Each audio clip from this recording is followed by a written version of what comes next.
اعوذ باللہ من الشیطان الرجیم بسم اللہ الرحمن الرحیم نسوۃ فی المدینہ، اور کہا عورتوں نے شہر کے اندر، امرأۃ العزیز ہے، یہ ہے وہ عزیز کی بیوی، تراود فتاح عن نفسہ، وہ اپنے غلام کو پھسلا رہی ہے اور اس کو چاہتی ہے اسے گناہ پر آمادہ کرنا، قد شغفہا حبا، وہ اس کی محبت میں گرفتار ہو گئی ہے،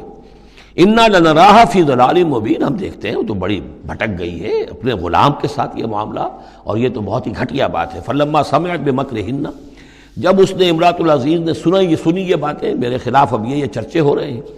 تو اس نے چاہا کہ ان سب کا جو چونکہ اوپر کی سوسائٹی تھے وہ سارے کے سارے جو ہیں سوراخ تو سبھی کے ہاں تھے، گندگیاں ہر ایک کے ہاں تھی، لیکن یہ موقع مل گیا عورتوں کو کہنے کا،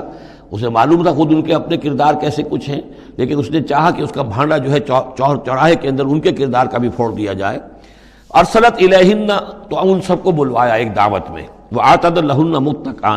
اور اہتمام کیا ایک مجلس کا، ایک ڈنر کا، اور اس میں یہ کہ سب جو متکئا جو سہارا لے کر بیٹھے ہوئے ہیں، وآتت کل واحدۃ منہن، اور ہر عورت کو اس نے ایک چھری اس کے سامنے رکھی، سکینن، ایک چھری، جب کوئی پھل وغیرہ ہوں گے اس کے ساتھ چھری بھی سب کو دی گئی ہے۔ وقالت اخرج علیہن، اور کہا کہ اے یوسف ذرا نکلو ان کے سامنے، برآمد ہو، ان کے سامنے آ جاؤ۔ فلما رأینہ، تو جب ان سب نے اس کو دیکھا، اکبرنہ، تو ششدر رہ گئیں، وقطعن ایدیہن، اور ان سب نے اپنے ہاتھ کاٹ لیے۔ اس میں ایک کا تو کسی کا غلطی سے ہاتھ کٹ گیا ہوگا، چوک گئی ہوگی، دیکھ کر ایک دم جو چونکی کہ یہ اس قدر حسین و جمیل، یہ تو انسان نہیں معلوم ہوتا، یہ کون ہے، تو اس کا ہاتھ کٹا۔ اس کی طرف حضرت یوسف متوجہ ہوئے ہوں گے، خون اس کے کچھ نہ آخر ماں خادم کی حیثیت سے تھے کہ اس کے کوئی مرہم پٹی کریں، تو ہر ایک نے یہ چاہا کہ یہ التفات اس کا میری طرف بھی ہو، تو سب نے اپنی انگلیاں کاٹی۔ قطعنا، اب یہاں پر یہ غلطی سے بات نہیں ہو سکتی، اس لیے کہ یہ قطع یقطع تقطیعا باب تفعیل ہے، اس تفعیل کے اندر تو اہتمام اور پوری طریقے سے کوئی ارادہ کر کے کسی کام کو کیا جاتا ہے۔ اپنے ہاتھ کاٹ لیے، وَقُلْنَا حَاشَا لِلَّهِ مَا هَذَا بَشَرًا، ان کہا کہ حاشا للہ، یہ شخص یہ تو آدمی نہیں ہے، ان هَذَا إِلَّا مَلَكٌ کریم، یہ تو معلوم ہوتا ہے کہ کوئی بہت ہی بزرگ فرشتہ ہے۔ قالت فَذَلِكُنَّ الَّذِي لُمْتُنَّنِي فِيهِ، تو اس نے کہا یہ ہے وہ جس کے بارے میں تم مجھے ملامت کر رہی تھی اور مجھ پر جو ہے تم تان کر رہی تھی۔ وَلَقَدْ رَاوَدتُّهُ عَن نَّفْسِهِ، اور میں نے اسے یقیناً پھسلانا چاہا، گناہ پر آمادہ کرنا چاہا، فَاسْتَعْصَمَ، لیکن وہ جمع رہا، وہ قائم رہا، وہ مستقیم رہا، اس نے اپنے عفت اور عزت کی حفاظت کی۔ وَلَئِن لَّمْ يَفْعَلْ مَا آمُرُهُ، اور اگر اس نے نہ کیا وہ جو میں اسے حکم دے رہی ہوں، لَيُسْجَنَنَّ، تو وہ لازماً قید میں پڑے گا، وَلَيَكُونَ مِنَ الصَّاغِرِينَ، اور یہ کہ بہت ہی چھوٹا ذلیل اور خوار ہو کر رہے گا۔ اس سے آپ اندازہ کر لیجئے کہ اس اونچی سوسائٹی کا اخلاقی طور پر اس وقت کیا حال ہو چکا تھا،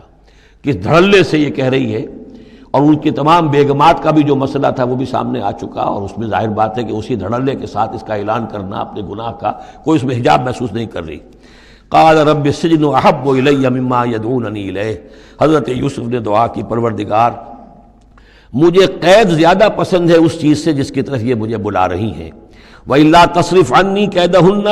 اور اگر اے پروردگار تو نے مجھ سے دور نہ کر دیا ان کی چالوں کو، ان کی فریبوں کو، أَصْبُ إِلَيْهِنَّ، ہو سکتا ہے میں بھی ان کی طرف مائل ہو جاؤں، وَأَكُن مِّنَ الْجَاهِلِينَ، اور میں جاہلوں میں سے ہو جاؤں۔ فَاسْتَجَابَ لَهُ رَبُّهُ، تو اللہ تعالیٰ نے، اس کے رب نے اس کی دعا کو قبول کیا۔ فَصَرَفَ عَنْهُ كَيْدَهُنَّ،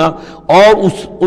ان سب کی عورتوں کی جو چالیں تھیں ان سے ان کو بچا لیا۔ انه هو السمیع العلیم، یقیناً وہی ہے سننے والا اور جاننے والا۔ ثم بدا لهم من بعد ما رأوا الآیات، پھر یہ بات ان پر واضح ہو گئی، منکشف ہو گئی جب یہ ساری نشانیاں دیکھ لیں۔ لَيَسْجُنُنَّهُ حَتَّىٰ حِينٍ، کہ عافیت اسی میں ہے کہ کچھ عرصے کے لیے اسے جیل میں ڈال دیا جائے۔ پبلک سیفٹی کا معاملہ یہی ہے، مصلحت عامہ کا تقاضا یہی ہے، ہم اپنی عورتوں کو تو سنبھال کے نہیں رکھ سکتے، لیکن پبلک سیفٹی کے لیے اس کو جیل میں